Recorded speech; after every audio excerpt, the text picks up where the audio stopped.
ladies and gentlemen, with me at the Kühne Logistics University, starting at the Kühne Startup Day today, is Ralf Belusa from Hapag-Lloyd. He's in charge of all digital projects there. Ralf, happy to have you here. It's great.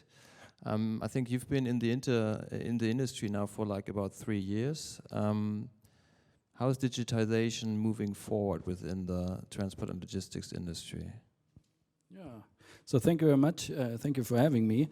That's also a great question, because my experience currently in the shipping and logistics industry is that's like also in other industries, some of the innovation and some of the digital projects and transformation are progressing quite well. But also in some other respects, it's not progressing good. And also that's why I meant also as corporates, startups, mid-sized company, in digital transformation, we really need to do it in the right way and do it fast and do it fully and properly, because otherwise, if we only do that half or a bit, that's not enough. And that I really need to say very clear, it's not enough. We need to do that fully, and that I see in a lot of shipping and logistics companies. They're doing some lighthouse projects here and there, and that's not enough. I mean, if you look at the parts of the industry that are already front runners, which are those, and where's the industry lagging behind? So from my point of view, there are still a portion of front runners, so to speak. So also Hapag-Lloyd tries best to go into the future quite steadily. But the main thing is the interconnectivity also within the departments, with our partners, with our clients. That needs to be really integrated, fully integrated, process-wise, but also growth-wise, that you really can grow together with your customers. And there are specific frameworks, how we work, how we collaborate within the company, with our clients, with our partners. And there are special new methods for that clicks then into automation, machine learning, faster responsiveness, working agile, and that really lifts up the organization. And this is some kind of the magic sauce to boost business together. And that's very often lacking in collaboration, but also in other companies, that these growth mechanisms are not implemented. What role does startups play within the industry? I mean, they've been in the industry for like, let's say 5 years now or something, I would say. What are your experiences at Hapag-Lloyd with startups? How do you cope with them, cooperate with them, and what do they bring to the industry overall? So from my point of view, it's very important. So in the startup industry, I started also very early, at the age of 16, founded my own company, but also worked over 10, 12 years for Microsoft Ventures and Plug and Play and all these innovation hubs, also in Berlin, in Asia, and in Silicon Valley. And also founded myself a couple of companies, sometimes successful, not successful, and reviewed a couple of 100 startups. And from my point of view, it's important for the startup, but also for the corporate. If we speak about the collaboration there, it must be clear what the startup wants and what the corporate wants.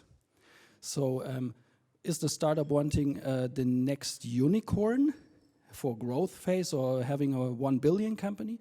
Or is the company wanting a technology partner or a sales partner? Or is it an M&A case? Or is it a learning and education case? And therefore also the startup needs to identify in what role I want to play. Because very often I see in all that incubating and startup scene that startups were integrated and then it's not working, it's not scaling, because very often the purpose and the goal setting is wrong.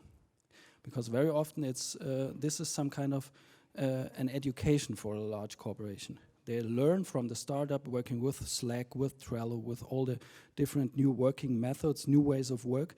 That's one purpose. Or I learn from the new technology how to integrate it, and or I work with an extended customer base from that startup. And that must be very clear, and then you can work very smoothly and accelerate with the startup together. what kind of role can researchers play within the transformation of the industry? I mean, we are here at the Kühne Logistics University. You are traveling around the world. I guess you have lots of contacts with researchers searching for the newest ideas. What's your opinion on that?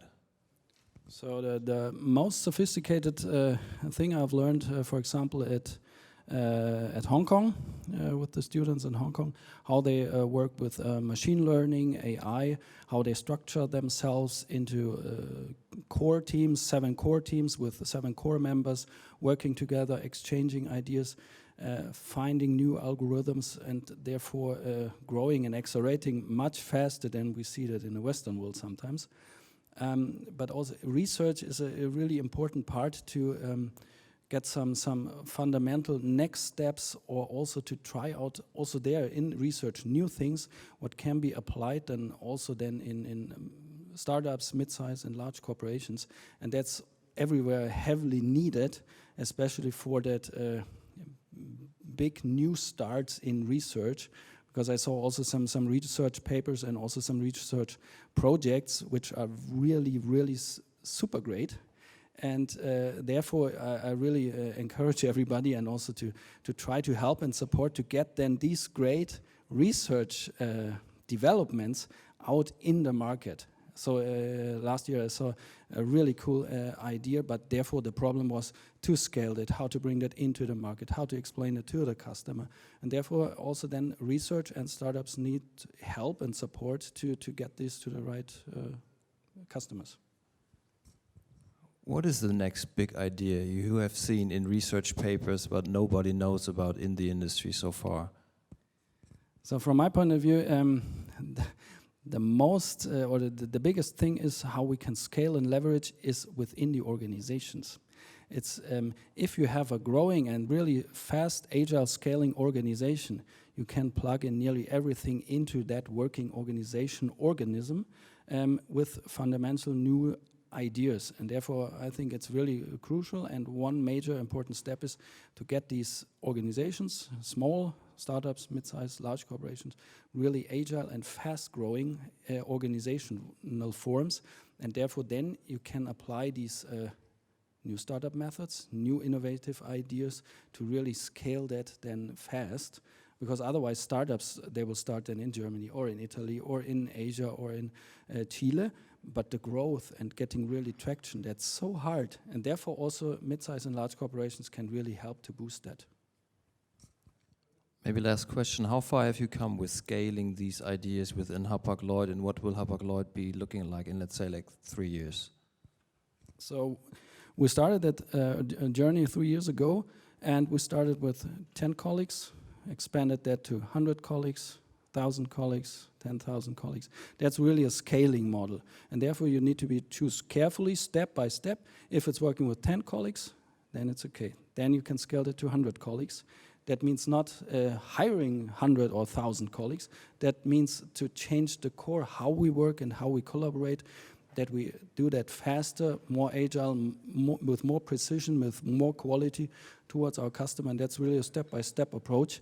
And that's also then changing and transforming the whole organization by itself. That feels natural to us humans. Also for me as a doctor, it feels human. This transformation, this change, that's nothing artificial from external, that's coming from everybody in the company. Looks like a long journey, but a very, very nice journey actually. So Ralf, thanks a lot for the insight. Thank you.